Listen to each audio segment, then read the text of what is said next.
பணம் விஷயத்தில் வந்து இப்போ ஒருத்தர் நம்மகிட்ட கடன் வாங்குறாங்க அப்படின்னா நம்ம நம்பி தான் கொடுக்குறோம். அவங்க திருப்பி தருவாங்கன்னு சொல்லிட்டு அந்த நம்பிக்கை வச்சு தான், நம்பிக்கை இருந்தால் தான் கொடுப்போம். திருப்பி தரமாட்டாங்க அப்படின்னு தெரிஞ்சால் யாரும் கடன் கொடுக்க மாட்டாங்க. அப்போ திருப்பி தருவாங்க அந்த நம்பிக்கையை வச்சு தான் நம்ம அவங்களுக்கு கடன் கொடுக்குறோம். அப்படி கடன் கொடுக்காதப்ப என்ன ஆகும் அப்படின்னா, கடன் கொடுக்கக்கூடாது, அதாவது வாங்கின கடனை கொடுக்கக்கூடாதுன்னு நினச்சிட்டே அவங்க கேட்பாங்க, நடிப்பாங்க. அப்புறம் பார்த்திங்கன்னா அவங்க கொடுக்க மாட்டாங்க. கேட்கும்போது நம்ம கொடுக்க மாட்டாங்க. அப்புறம் தரேன் அப்புறம் வந்து நம்ம அதை பற்றி அவங்களுக்கு அதை வந்து அவங்களுடைய செயல்பாடுலேயே நம்ம அதை வாங்கின கடனை திருப்பி கொடுக்கக்கூடாதுங்கிற எண்ணத்தோடு தான் அவங்க கடனே வாங்கியிருப்பாங்க. அது தெரியாமல் தான் நம்ம பணத்தையே கொடுத்துருப்போம். அப்போது வந்து நமக்கு கோபம் வரும், நம்மளை இப்படி ஏமாற்றிட்டாங்களே அப்படின்னு கோபமாக இருக்கும். நம்மளால் ஒருத்தரை வந்து இவர் நம்பிக்கையானவர் தானா அப்படின்னு நமக்கு கண்டுபிடிக்க தெரியலையே, அந்த விவரம் நமக்கு இல்லாமல் போயிட்டோமே, நமக்கு ஏமாந்துட்டோமே அப்படிங்கிற அவமானம் வரும். அதாவது அவர் நமக்கு வாங்கின கடனை நமக்கு திருப்பி தரல அப்படிங்கும்போது, நம்மிடம் வாங்கின கடனை திருப்பி தரல அப்படிங்கும்போது அவங்க மேலே நமக்கு கோபம் வரும்.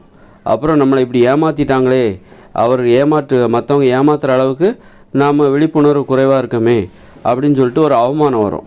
அப்புறம் பழி உணர்ச்சி வரும். நமக்கு இப்படி அவர் அவமானத்தையும் ஏமாற்றத்தையும் ஏற்படுத்தியவர்களை நம்ம பழி வாங்க முடியலைன்னா சாபமாவது விடுவோம், நாசமாக போட்டோம் அப்படின்னு சொல்லிட்டு ஏதாவது சாபமாவது விடுவோம். அப்போ நமக்கு வந்து தூக்கம் வராமல் போயிடும்.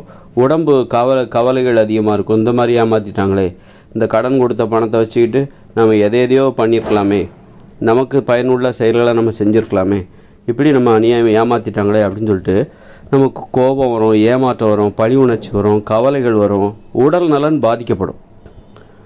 கடைசியில் நம்ம உடம்பு நமக்கே வந்து உடல் நலன் பாதிக்கப்பட்டுரும். அப்போது அதை மனசில் வச்சுக்கிட்டு ஏன்னா அதை யாருக்கு கடன் கொடுக்கணும், யாருக்கு கடன் கொடுக்கக்கூடாது அப்படிங்கிற தெளிவாக தெரிஞ்சால் மட்டும்தான் கொடுக்கணும்.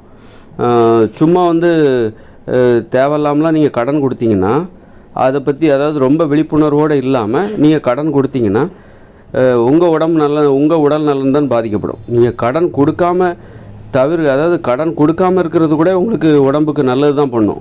ஆனால் கடன் கொடுக்குற வழக்கத்தில் நீங்கள் ரொம்ப தாராளமாக தயங்காமல் கடன் கொடுக்குறீங்க அப்படின்னா, அது நீங்கள் 10 பேர் கடன் கொடுக்குறீங்கன்னா அதில் 4-5 பேர் திருப்பி தர மாட்டாங்க, லேட்டாக தருவாங்க, திரும்ப கேட்டால் தான் தருவாங்க. அப்போது உங்களுடைய உடல் நலன் பாதிக்கப்படும். அதனால் என்ன பண்ணணும் அப்படின்னா, கடன் கொடுக்கும்போது ரொம்ப நம்பிக்கையாக இருந்தால் மட்டும்தான். நீங்கள் யார்கிட்ட முதல்ல வந்து உங்ககிட்ட கடன் கேட்குறாங்கல்ல, அவங்கக்கிட்ட நீங்கள் முதல்ல உங்கள் தேவைக்கு ஏதாவது கடன் கேட்பீங்களா, கேட்டால் அவங்க தருவாங்களா, இல்லை தரமாட்டாங்க அப்படின்னா கண்டிப்பாக நீங்கள் அவங்ககிட்ட அவங்க கடன் கேட்டால் நீங்கள் கொடுக்காதீங்க. முதல்ல கடன் கேட்க வர்றவங்க யாராக இருந்தாலும் சரி, யாராவது உங்கள்கிட்ட கடன் கேட்குறாங்கன்னா நீங்கள் முதல்ல நினைக்கணும், ஒருவேளை நாம் வந்து நம்மக்கிட்ட கடன் கேட்குறாருல, அவர்கிட்ட ஏதோ ஒரு சந்தர்ப்பத்தில் நாம் போய் கடன் கேட்டால் அவர் நமக்கு கடன் தருவாரா மாட்டாரா? கடன் இல்லை, அவர் தரமாட்டார், நாம் தான் கொடுக்கணும், அவர் கேட்டால் நாம் கொடுப்போம். ஆனால் அவர்கிட்ட போய் கேட்டால் அவர் தரமாட்டார், அவர்கிட்ட போய் நாம் கேட்டால் அவர் தரமாட்டார். ஆனால் அவர் கேட்டால் நாம் கொடுத்துருவோம் அப்படின்னா அந்த மாதிரி ஆட்களுக்கு கடன் கொடுக்காதீங்க. நீங்கள் கேட்டால் யார் கடன் தருவாங்களோ அவங்களுக்கு தான் நீங்கள் கொடுக்கணும். ஏன்னா நம்மக்கிட்ட வாங்கின கடனை திருப்பி தராதவங்க யாருக்குமே கடன் கொடுக்க மாட்டாங்க பெரும்பாலும். ஏன்னா அவங்கள போல் தான் மற்றவங்களும் இருப்பாங்க அப்படின்னு சொல்லிட்டு அவங்க யாருக்குமே கடன் கொடுக்க மாட்டாங்க. கேட்குற வழக்கத்தை தான் வச்சுப்பாங்க. எப்போவுமே கடன் கேட்குற வழக்கத்தை தான் வச்சுப்பாங்க. அதனால் என்றைக்குமே வந்து கடன் கொடுக்கறதுல எச்சரிக்கையாக இருக்கணும். ஏன்னா வந்து தகுதி இல்லாதவர்கள், ஏமாற்றுபவர்களிடம் நாம் கடன் கொடுத்தால் கடைசியில் நம்முடைய உடம்பு நலன் தான் பாதிக்கப்படும். அதாவது ஏமாத்துறாங்கல்ல, மற்றவங்களை ஏமாற்றி நம்மக்கிட்ட கடன் வாங்கிட்டு திருப்பி தராமல் ரொம்ப தாமதித்து தருவது, அதாவது முழுமையாக தராமல் கொஞ்சம் கொடுத்துட்டு அப்புறம் விட்டுருவாங்க, அந்த மாதிரி தர்றது, இதெல்லாம் வந்து கடைசியில் நம்மளுடைய உடல் நலன் தான் பாதிக்கப்படும். எப்பேற்பட்ட ஆளாக இருந்தாலும் சரி, நம்பிக்கை துரோகம் பண்ணாங்கன்னா நமக்கு வலிக்க தான் செய்யும், நமக்கு கோபம் வரும், அவமானம் வரும். அதனால் வந்து எப்போவுமே திருப்பி கடன் கொடுக்கறதுல எச்சரிக்கையாக இருங்க. நீங்கள் வந்து டக்குன்னு கேட்குறாங்கன்னு சொல்லி டக்குன்னு கொடுத்துக்கிட்டே இருந்தீங்கன்னா கடைசியில் உங்களுக்கு வந்து அவங்க திருப்பி தராதப்ப உங்களுக்கு அவமானம் வரும், கோபம் வரும், கவலைகள் வரும், பழி உணர்ச்சி வரும், சாபம் விடுவீங்க. அப்புறம் இதனால் உங்கள் உடல் நலன் பாதிக்கப்படும், உங்களுக்கு அவமானமாக இருக்கும். அதனால் இதை போய் 4 பேர்கிட்ட சொல்லிகிட்டும் இருக்க முடியாது. அவர் கடன் வாங்கினாருங்க திருப்பி தரல, அதனால் சண்டைகள் வர்றதுக்கும் வாய்ப்பு இருக்குது.